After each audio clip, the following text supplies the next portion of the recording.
They are shooting it from different directions. So this way they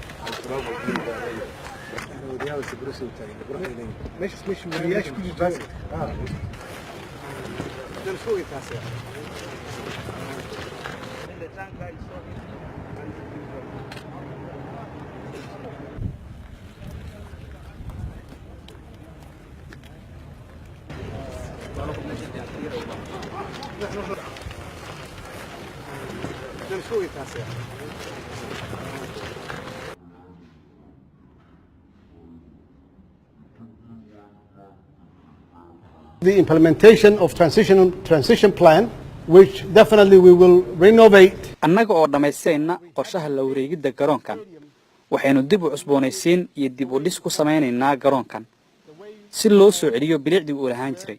Come here for their pastime and enjoy to watch. garoonkan waxay dadku iman jireen waqtigooda firaaqada si ay u daawadaan ciyaaraha kubadda cagta ee ka socda. waxaan doonayaa inaad ogaataan in markii ugu horeysay ee aan garoonkan imid 80maadkii ay halkan ku ciyaarayeen kooxaha kubadda cagta ee wadamada bariga Afrika.